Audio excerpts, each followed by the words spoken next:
Selamat datang di video series tentang Basic Knowledge untuk Enterprise Application Integration. Pada series ini, saya akan membahas sebuah keperluan basic terkait EAI dengan tujuan memberikan gambaran utuh sebelum masuk ke konsep dan tools yang lebih spesifik pada mata kuliah Enterprise Application Integration.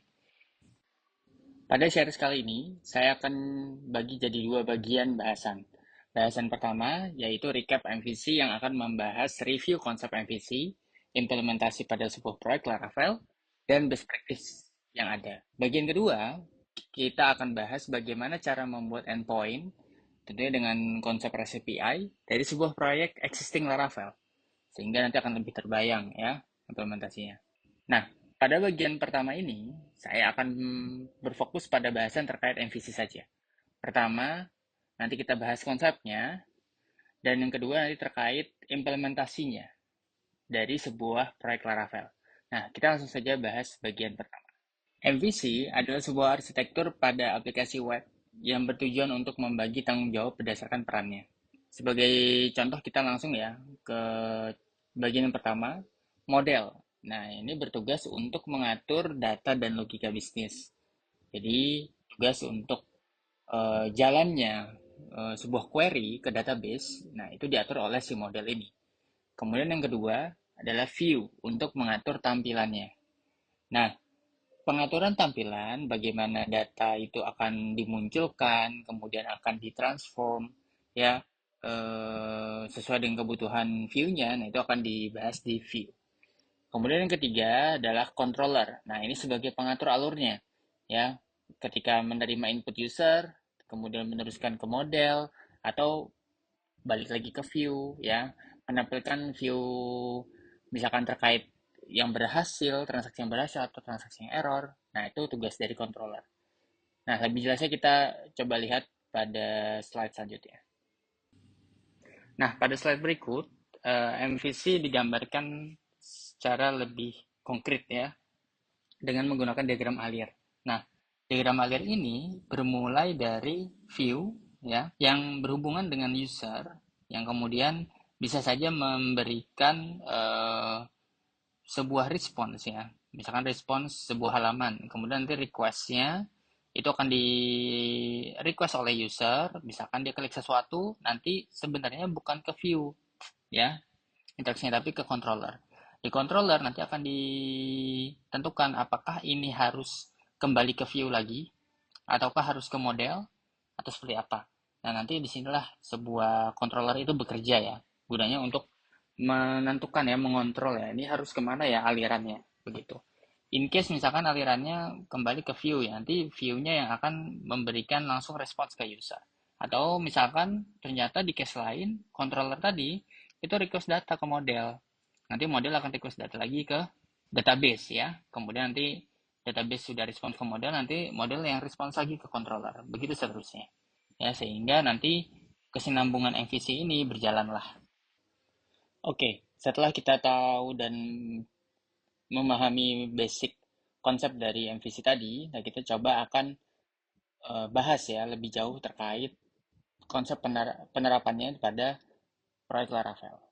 Sekarang teman-teman sudah ada di project terkait contoh MVC ya. Nah, di sini saya sudah contohkan ya, saya buatkan terkait aplikasi kantin teman-teman. Nah, di aplikasi kali ini kita hanya akan berfokus pada folder controller, folder model, dan satu lagi folder view ya, folder view. Nah, sekarang teman-teman bisa coba lihat ya bahwa ketika aplikasi ini dijalankan,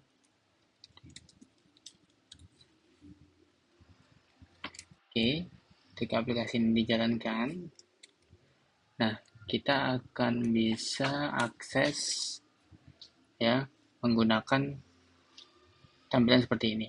Nah, ketika action yang ada di sini itu artinya order ya, karena ini sampel aja teman-teman ya. Nah, misalkan ini 100 ya, 100 ST. Kita akan pesan 2 misalnya. Kita pesan, maka nanti akan berkurang jadi 98. Nah, ini adalah view-nya. Ya. view-nya yang terlihat. Nah, ketika kita balik ke project ini, sebenarnya view-nya itu adalah apa sih? Adalah ini, ya. Adalah kita coba lihat di sini ya. View-nya itu adalah ini view dashboard ya. Ada di dashboard. Nah, di sini. Nah, ini adalah view-nya. Nah, view ini ya kan hanya bertindak sebagai view ya. Kalau kita refer lagi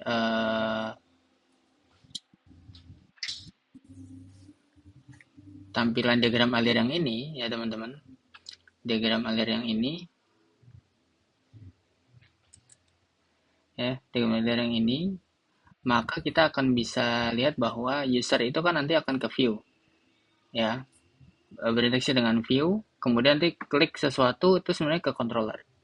Nah, sama seperti yang tadi ya, yang di aplikasi tadi, ketika misalkan saya mau pesan, baru nanti submit. Nah, sebenarnya dia akan berinteraksi dengan sebuah root yang root ini terhubung ke controller. Rootnya ini ada di sebelah sini.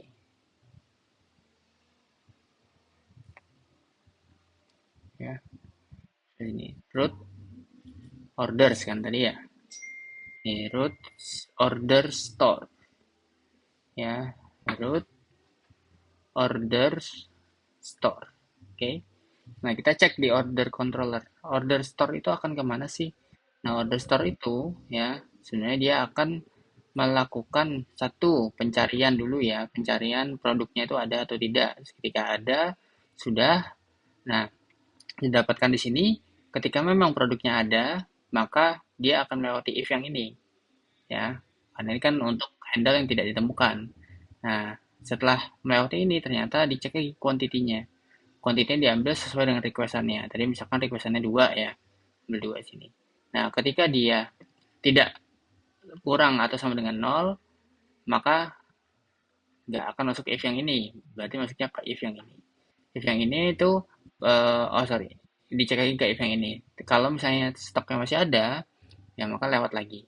Nah, sini akan keluar total price-nya, baru produknya di decrement ya, sehingga stoknya akan berkurang. Kemudian ordernya dibuat. Nah, ordernya dibuat, baru di redirect lah ya. Orderan dibuat, redirect lah ke view-nya lagi untuk sukses pesan berhasil dibuat. Nah, tapi sebelum ini sebenarnya dilakukan interaksi dengan model, yaitu apa? Order. Nah, order di sini adalah sebuah model, teman-teman. Ini itu adalah model, ya, model yang kita bisa akses, yaitu di sini. Order create. Jadi sebenarnya order di sini, ya, model ini yang mempunyai sebuah kan extend ke model ya. Model itu sebenarnya punya function order. Nah, function order itu yang digunakan untuk function create itu yang digunakan untuk membuat data.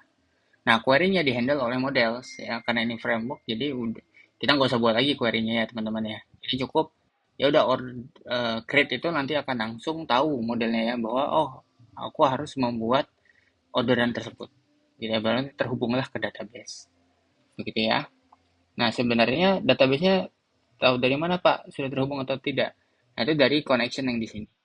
Nah, ini hebatnya framework ya, teman-teman ya. Jadi, eh, semuanya udah jadi satu kesatuan, sudah lengkap, sudah kita tinggal isi saja konfigurasinya.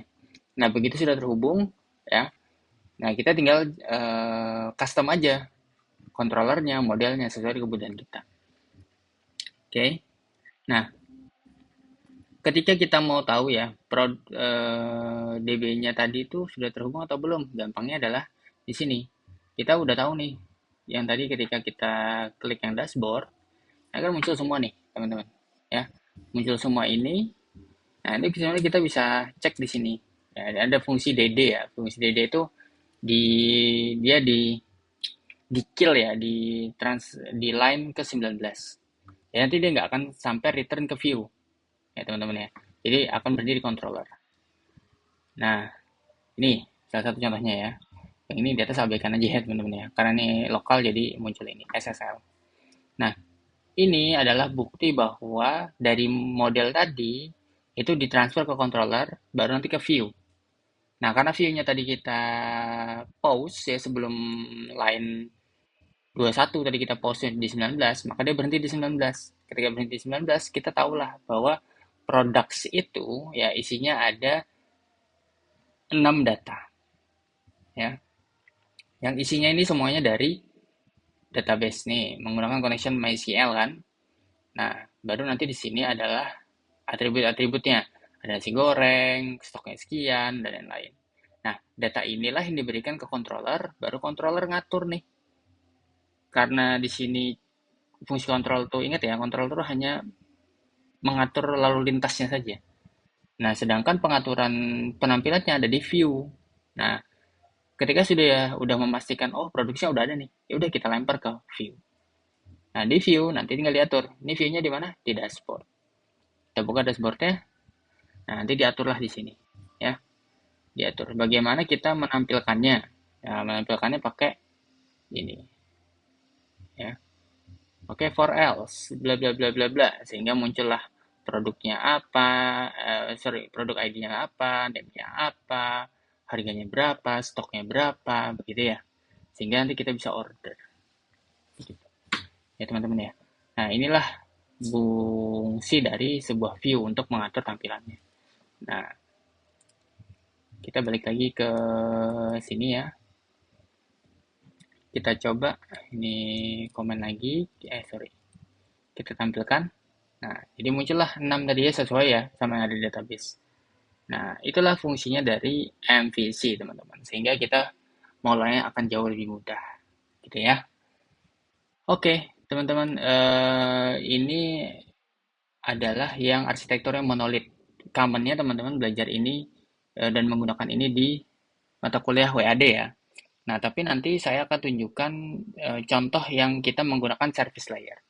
Kegunaannya untuk apa? Kegunaannya untuk mempermudah proses nanti pembuatan REST API-nya tadi, endpoint tambahan ya nanti ya, yang bisa digunakan untuk apapun. Oke, sekian dulu, terima kasih. Itu semua teman-teman untuk bagian yang pertama. Cukup dulu, kita akan lanjut ke video selanjutnya. Terima kasih.